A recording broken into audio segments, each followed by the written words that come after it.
it's kind of insane. Like it really is. It's not something you ever really thought you had in your future. And there will definitely be a song or two that we're guilty of gilding the lily a little bit too much with the recording, and we're going to struggle to play live. But that's part of the fun. You got to pinch yourself to maybe put yourself in the same category as for this particular night. So it's going to be, I think, a very emotional and celebrated night from our end.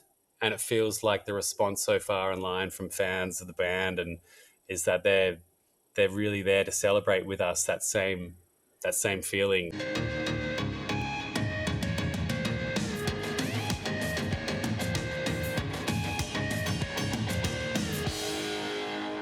Welcome to Pario magazine, where I chat with individuals who have a desire to create.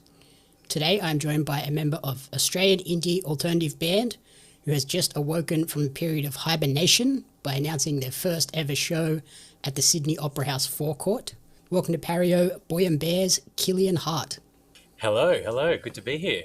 Good to have you. We're here today to chat about your journey with music, the upcoming album, and obviously the show at the iconic Opera House. Yeah. Before we dive into that, though, I'd love to get to know a little bit about who is Killian away from the band and away from music? That's a good question. How do you summarize someone's life in a one sentence answer? I don't know. I mean, music's such a big part of my identity. It's sort of all I've ever done with my life. But outside of that, I just friends, family, bit of sport. I don't love all sports, but a bit of sport. I don't mind some soccer and Formula One, hiking, things like that, swimming, just having a good barbie and hanging out with mates.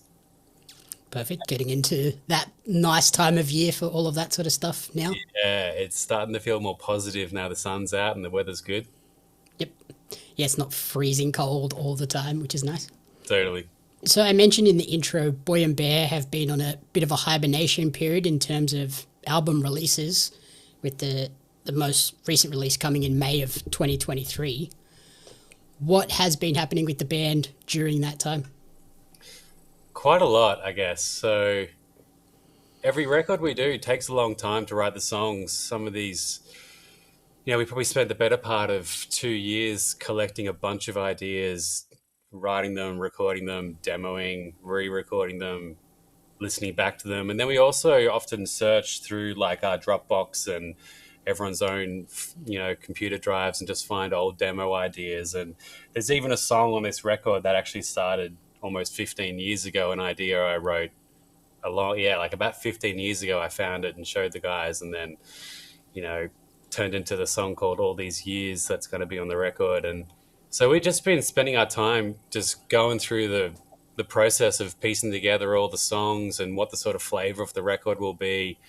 And then alongside that, we built a new studio because we had to move out of our last place. And so we've been busy doing this it probably took the better part of 6 months to get it up and running. And then we actually recorded the album here as well. So yeah, it's been quite a lot. Very nice. And is it sort of everybody's contributing a little bit into the songwriting? It's not one or two individuals? Definitely, yeah. I mean, anyone can bring ideas however formed they are. They can be just a super skinny skeleton. They can be quite a lot of melody, whatever it is. Hoss does the melody and the lyrics, but we might all bring ideas with some groove and some chords and parts and whatever, and just jam it as a group really and see what sticks, and if we find a way, often it takes like a melody. If you get a good melody on whatever the idea is, then we'll find a way in and start, honing in on how do we turn it into a song and what the arrangement should be. But yeah, it's good. It's just an open palette for anyone to come up with anything, which is kind of fun. And then obviously with the sort of going over songs over and over and over again, how do you combat the idea of just like, ultimately you're going to be sick of these songs potentially by the time that they release to the world?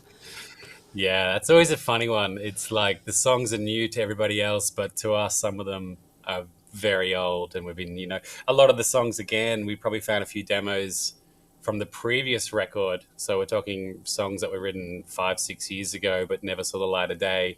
And we sort of reworked them and gave them a new identity and re-recorded them for this album. And so there's yeah, they go on their own journey and have their own life, and they're not new to us. But it is nice to get to the point when they finally we can put a full stop at the end of it and go, okay, that's now done. Let's just let it be. And then obviously a lot can change in two and a bit years. How has Boy and Bear evolved with this new record?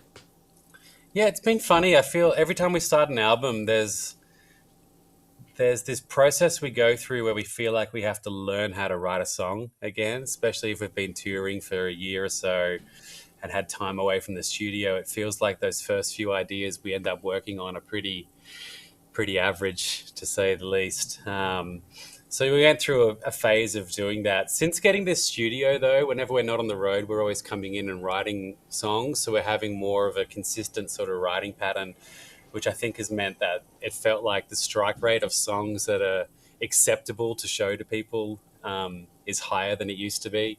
So that's been kind of handy. But yeah, we've just been literally bunkering down, just writing a lot of music and spending a lot of time here. Very cool. So yeah, there may potentially be songs that came out of this process that we might not see for 4 or 5 more years.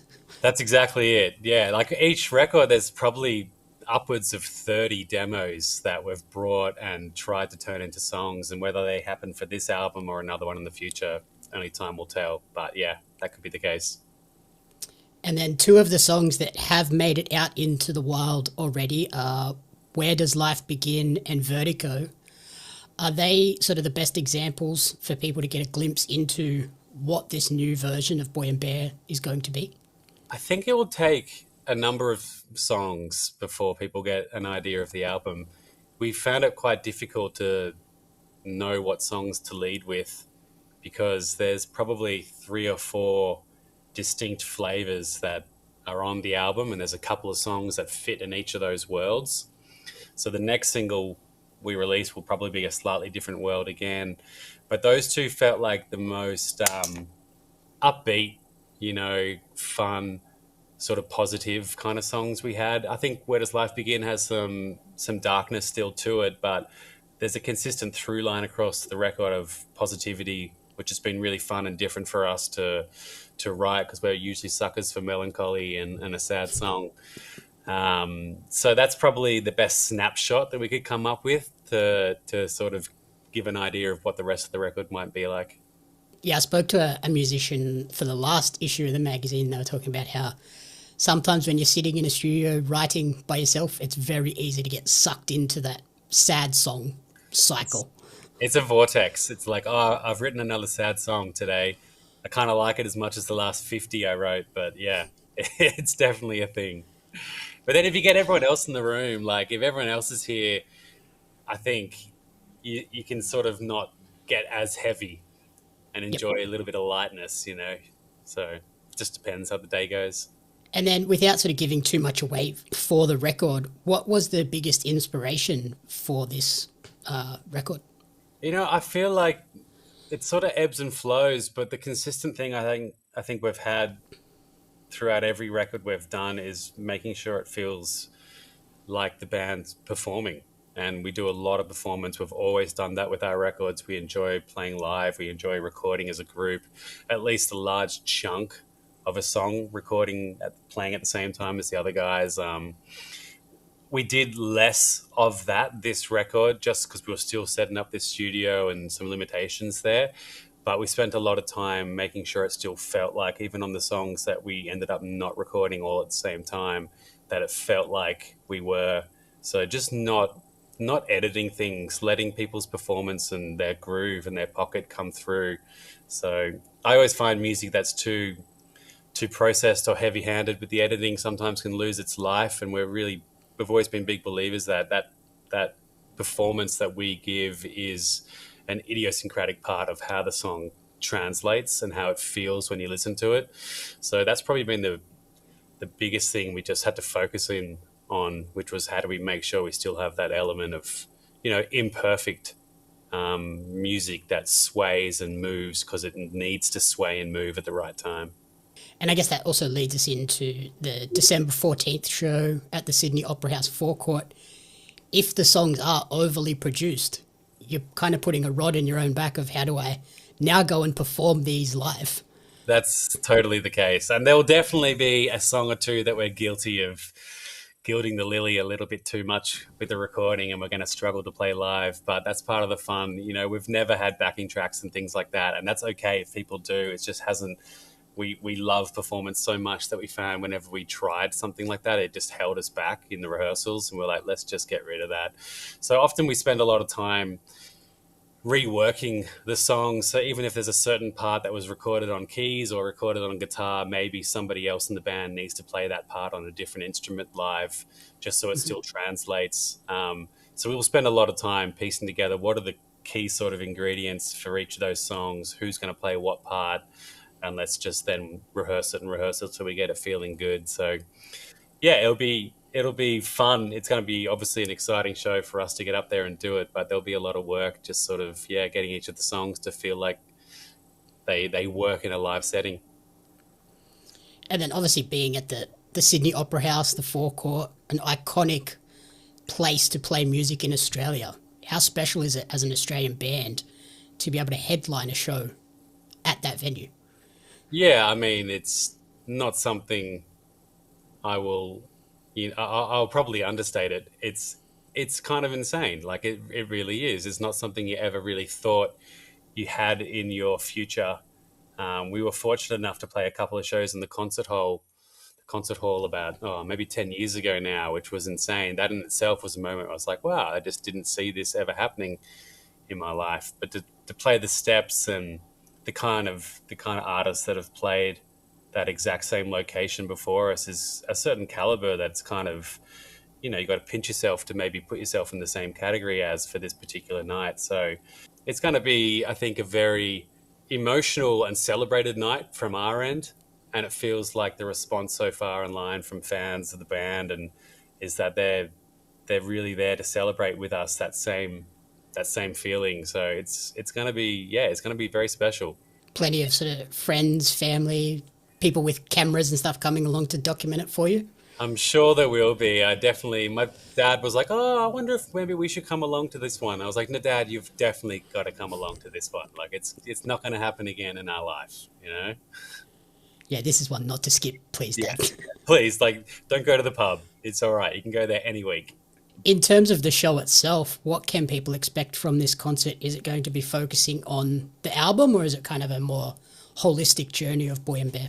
It'll be a holistic journey. Like the album, the show is to celebrate the album's launch. The record is not announced, but it will be coming out in and around that show.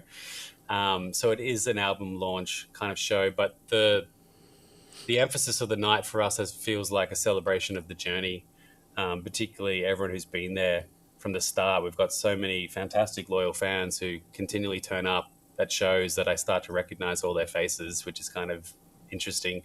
So there'll be a big collection of all the albums. There'll be a handful of new ones from the latest record for sure. I don't know how many yet, but we'll figure that out when we start rehearsals for the show. But there'll be, a bit of a cross-section of each record. Awesome.